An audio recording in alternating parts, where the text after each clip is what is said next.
자, 그런데 이제 이 아까 프라이머리 그러니까 세 가지의 단색광을 정했잖아요. 이 단색광을 어떻게 정하느냐에 따라 가지고 개멋의 위치가 달라집니다. 그래서 우리가 쓰는 모니터의 RGB 같은 경우에는 sRGB 컬러 스페이스 여기랑 여기를 프라이머리로 정했고, 그렇기 때문에 이걸 섞으면 여기 안에 있는 것만 만들어집니다. 근데 실제로 볼 수 있는 색은 훨씬 많아요. 그게 무슨 말이냐면 눈으로는 볼 수 있는 가시광선인데 모니터는 못 본다는 거죠. 이게 넓으면 넓을수록 색 재현이 잘 된다고 얘기할 수 있겠죠. 그래서 뭐 보면은 뭐 어도비 RGB 1998 이 개멋은 훨씬 넓네요. 여기는 좀 더 색 재현이 잘 되겠죠. 네, 여기까지가 이제 컬러 매칭 엑스페리먼트 설명을 드렸고요. 자, 근데 이제 문제는 저희가 알고 있는 sRGB 있잖아요. 그러니까 우리가 어떤 가령 이제 웹에서 색깔을 나타낸다 그러면 뭐 128, 0, 255 이런 식으로 이제 세 가지 차원로 나타내잖아요. 이게 정확히 그 우리가 알고 있는 모니터 RGB에 대응되는 건 아닙니다. 이거는 뭔가 가상적인 거죠. 이 값이 이제 모니터에 보여지긴 할 거지만 우리가 보고 있는 물리적인 색깔이 이 128에 해당하는 값은 아니죠. 모니터를 통과하니까. 자, 그런데 문제는 이 컬러 스페이스, 이 128, 0, 255, 얘가 있는 이 RGB 컬러 스페이스도 문제가 좀 있는데, 뭐가 문제가 있냐면 이 코드만 보고 무슨 색인지 알기가 어려워요. 여러분들 예를 들어서 뭐 120, 20, 75, 18 뭐 이런 숫자가 있다 그러면 얘 무슨 색인지 알 수 있나요?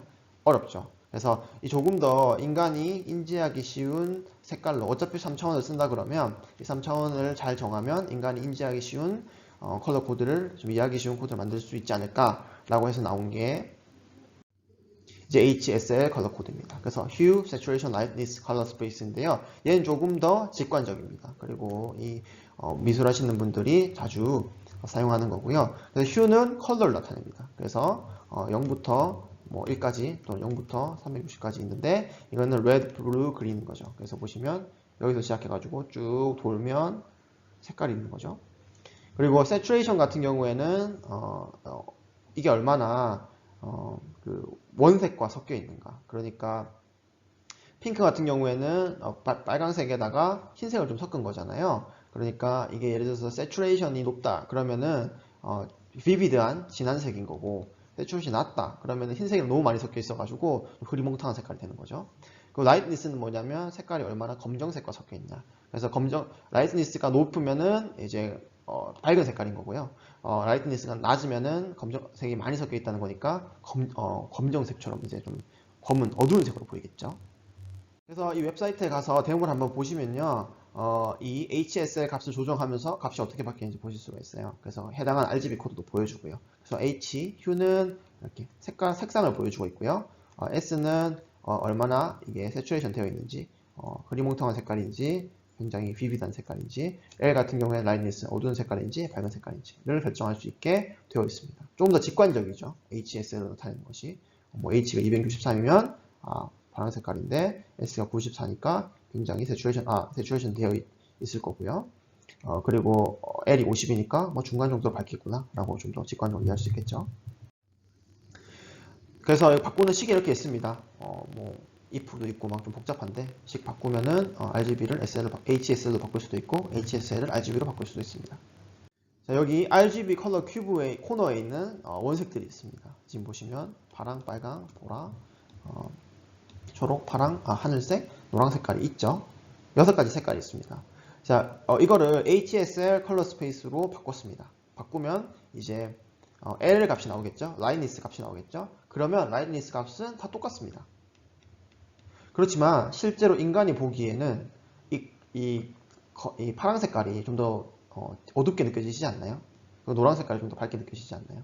그래서 이 색깔이 무슨 색깔이냐에 따라 가지고 실제로 인간이 느끼는 이 루미넌스는 다르다는 거죠. 그렇지만 이 HSL 컬러 스페이스 같은 경우에는 이 라이트니스로 인간이 느끼는 그 색깔을, 그러니까 밝기를, 루미넌스를 나타낼 수가 없다는 거죠.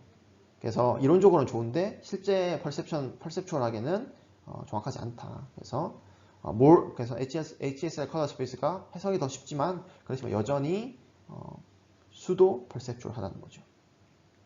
그렇지만 이제 근데 이제 다른 또 컬러 스페이스가 있어요. C 랩 컬러 스페이스가 있거든요. C는 아까 저희가 봤던 CXYG 할 때 그 C였고요. 그리고 여기 C 랩 컬러 스페이스에 이 L, 첫 번째 L 스타, 이 채널이 이제 인간이 인지하는 루미넌스를 나타내거든요.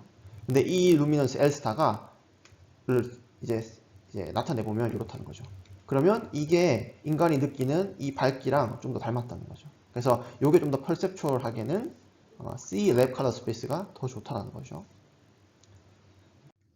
그래서 C 랩 컬러 스페이스는 역시 이것도 표준이고, 이거는 약간 C, X, Y, Z처럼 C 랩 컬러 스페이스가 있는 거고, 두 개의 변환이 가능합니다. 그리고 이제 L 스타 채널, A 스타 채널, B 스타 채널이 있는데요. L 스타는 perceptual lightness를 나타내고 있고요. 그래서 L 스타가 0이면 어두운 색깔이고, L 스타가 100이면 흰 색깔인 거고요. A 스타는 뭐냐면 얼마나 색깔이 초록색인지, 레드인지, 아니면 빨간색인지. 그래서 낮으면 A 스타가 낮으면 초록색에 가까운 거고, 높으면 빨간색깔에 가까운 거고, B는 블루 옐로 축. 블루 옐로 축. 그래서 아까 HSL과 좀 다르죠. HSL은 H가 색깔 모두 담당했잖아요. 근데 여기는 밝기를 나타내는 담당하는 채널이 하나가 있고, 두 개의 채널이 색깔을 담당하고 있어요. 그래서 파란 색깔과 노란 색깔을 RGB가 이렇게 되는데요. 요거를 C 랩으로 바꿔보면 이렇게 됩니다. 근데 L 스타에 해당하는 게 블루는 30이고 옐로우는 97이잖아요. 그럼 30이 더 낮으니까 블루가 좀 더 어둡게 느껴질 거다라는 거죠. 그래서 HS 스페이스에서 이 라이트니스는 똑같더라도 이 C 랩에서 이 라이트니스는 다르다. 그래서 LAB 컬러 스페이스는 인간이 느낀 라이트니스를 좀 더 잘 근사한다고 볼 수가 있습니다. 그래서 요거를 이제 변환을 할 수 있어요. 여기 보시면 CXYZ에서 C랩으로 바꾸면 이렇게 되는 거고요. C랩에서 CXYZ로 바꾸면 이렇게 됩니다. 더 길거든요, 실제 수식은. 근데 그건 여기 링크 가서 보실 수 있고요. 보시면 이게 인간이 느끼는 그걸 모델링을 해야 되기 때문에 리니어하게 모델링 할 수가 없고, 뭔가 조금 non-linear 함수들이 막 들어가요. 여기 보시면. 그래서 이런 것들이 들어가고, 이런 상수들이 막 들어가가지고 변환을 할 수가 있습니다. 자, 그러면 이제 L 스타는 밝기 라이트니스, A 스타는 그린 레드, B 스타는 블루 옐로우 상에서 색깔을 나타낸다고 했는데, 왜 하필 그린 레드랑 블루 옐로우일까요? 요거는 그냥 정해진 게 아니라 이 opponent color 모델이라는 색깔 모델이 있는데, 요거 인간이 색깔을 어떻게 느끼는지를 기술한 모델인데, 요거 모델을 기반으로 해서 이 축이 정해져 있습니다. 자, 그래서 opponent process theory가 뭐냐면, 이제 인간이 어떻게 이 색깔을 느끼는지를 기술하는 모델이고요. 이거는 19세기에 어떤 독일 심리학자에서 이제 제안이 되었고, 이후에도 많은 실험을 통해 가지고 검증되었습니다. 그래서 핵심 뭐냐면 컬러는 세 가지의 축으로 인지가 된다는, 배열을 할 수 있다는 건데요. 이 세 가지의 축이 뭐냐면 블랙 앤 화이트, 이게 이제 아까 LAB, C 랩 컬러 스페이스에서 L 스타에 해당하는 거고요. 그린 레드가 A 스타, 옐로우 블루가 B 스타에 해당합니다. 그래서 이 세 가지 축으로 컬러들이 이제 배열된다는 거죠. 그래서 예를 들어서 저희가 아까 원추 세포, 세 가지 종류의 원추 세포에서 세 가지 트라이 시뮬러스 밸류를 얻었잖아요. LMS를 얻었습니다. 자, 그러면 루미넌스보다 쉬운 것부터 합시다.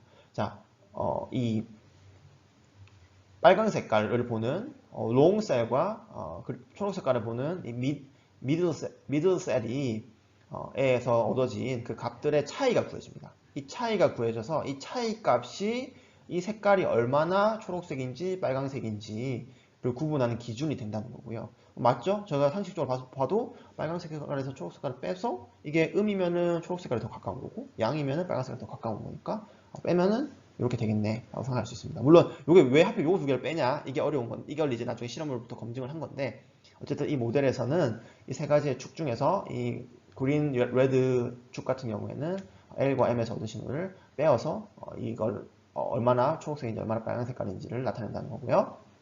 그리고 루미넌스 같은 경우에는, 그러니까 밝기 같은 경우에는 얼마나 이 빨간색 롱과 미들 셀들이 와서 이거를 이제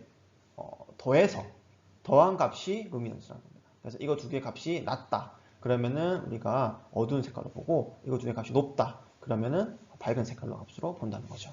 그리고 이제 블루 옐로 축 같은 경우에는, 옐로 블루 축 같은 경우에는 조금 복잡한데, 이거는 L과 M을 더하고 거기에서 블루를 뺀 값이 이제 이 축을 담당하게 됩니다. 그러면 이 값이 음이다. 음이란 말은 이제 블루가 많이 빼졌다는 거니까 파란 색깔에 가깝다는 거고, 이것이 양이다. 양이란 말은 R과 G를 섞으면 노란 색깔이 되니까 노란 색깔에 가깝다는 거죠. 그래서 이 세 가지의 축을 가지고 이 신호가 이렇게 처리되어서 이 처리된 정도에 따라서 색깔이 인지되고, 그러면 이 세 가지의 축을 가지고 이 색깔이 기술된다고 볼 수가 있겠죠. 그래서 이런 이미지가 있다 그러면 아까 RGB 값을 얻은 거 가지고 아까 루미넌스 인포메이션, 그러니까 L스타에 해당하는 애만 보면은 이렇게 정보가 보이고요. 그 다음에 이걸 빼면은 이제 이거를 색상에서 얻을 수 있는 정보로 나타내면 이렇게 되는 거죠.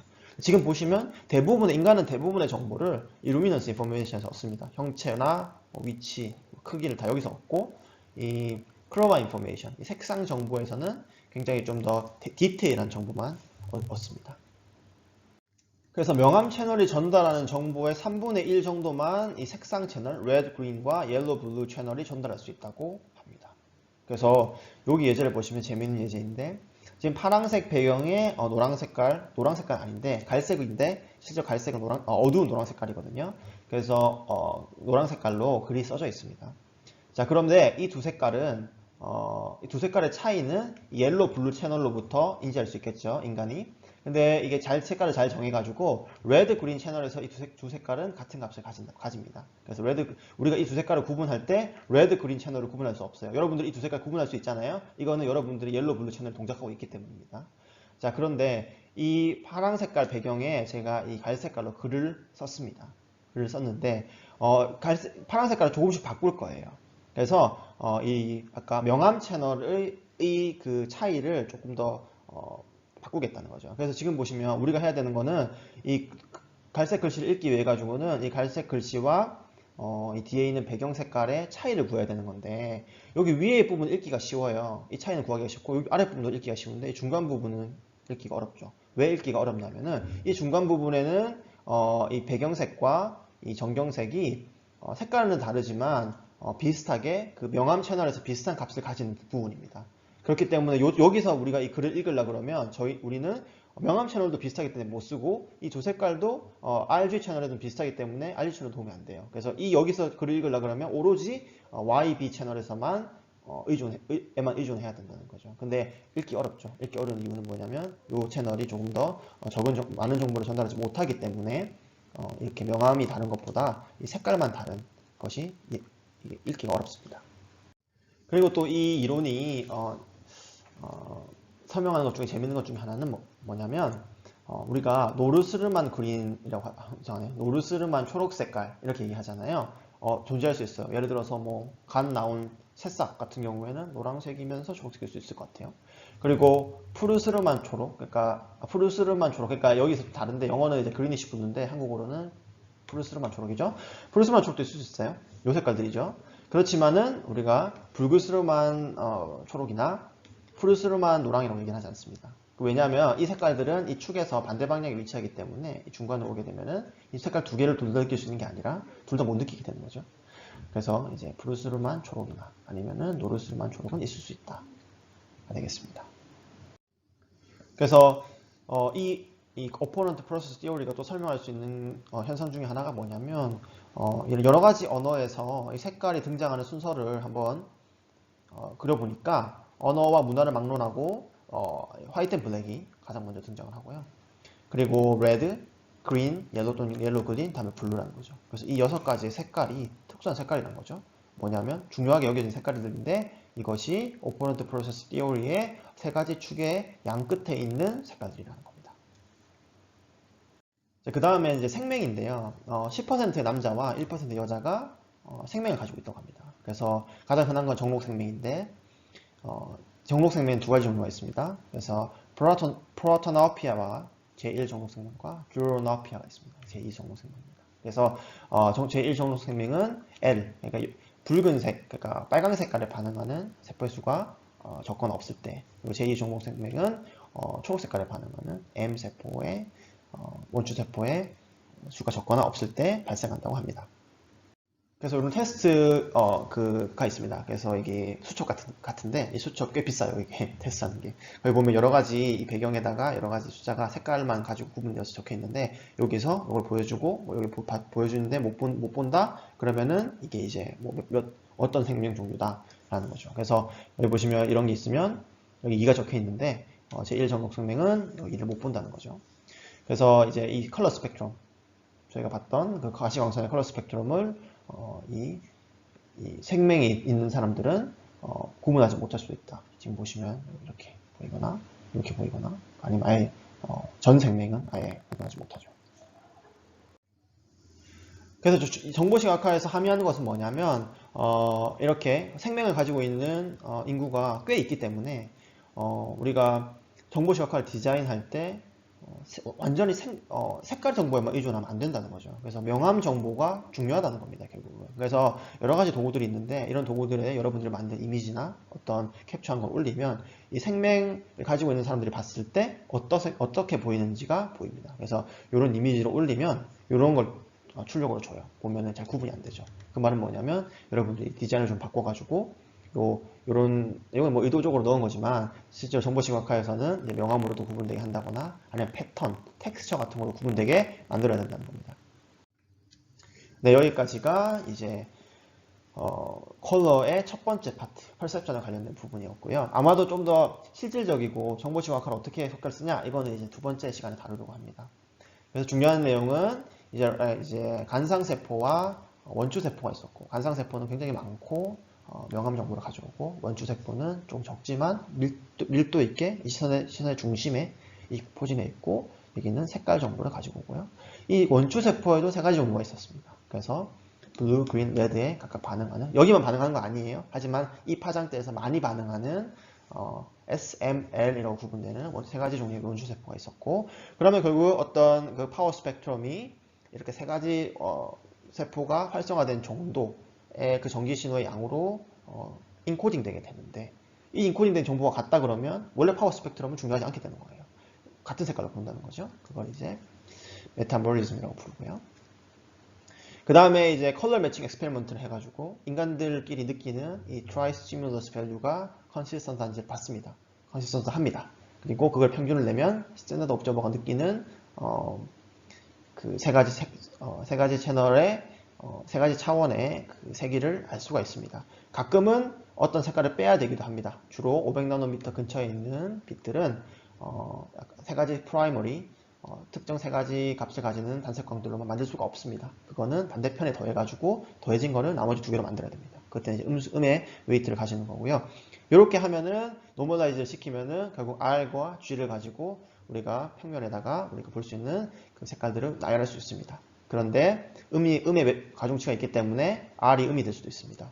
불편하죠? 그래서 양으로도 바꿉니다. 이게 이제 C, X, Y, Z 컬러 스페이스인 거고요. 그럼 다 양수가 됐습니다. 그렇지만 이것도 다른 점이 뭐냐면 인간이 실제로 느끼는 밝기는 다릅니다. 그래서 이거를 CLAB, Clab 컬러 스페이스로 바꾸면 여기서 해당하는 L 채널이 블랙 앤 화이트 명암 정보에 해당하고 AB, HSL과 다르게 Clab은 컬러에 해당하는 채널이 두 개다. 이 두 개는 어떻게 정해지냐면 그냥 정해진 게 아니라 처음에 이제 19세기에 제안된 Opponent Process Theory를 가지고 제안이 됐고 그걸 여러 가지 실험을 통해 가지고 정립을 한 거죠. 그 다음에 이제 color deficiency, 그러니까 생명이 있는 사람도 있기 때문에 색깔을 쓸 때는 주의해야 된다. 이 주의하는 건 다음 시간에 좀 더 알아보도록 하겠습니다. 네, 이번 수업 시간 여기까지고 1시간 동안 고생 많으셨습니다. 다음 주에 뵙겠습니다. 감사합니다. 그리고 중요한 부분, 컬러 같은 경우에는 워낙 내용이 방대하기 때문에 제가 이제 여러 자료를 좀 참고를 했는데요. 소개를 드리자면 저희 교과서 VAD 북 타마라 먼저노 교수님 그리고 두 번째 교과서 컬린 웨어 교수님 자료를 좀 첨가했고 그리고 서진욱 교수님, 제 주대 교수님이시고요.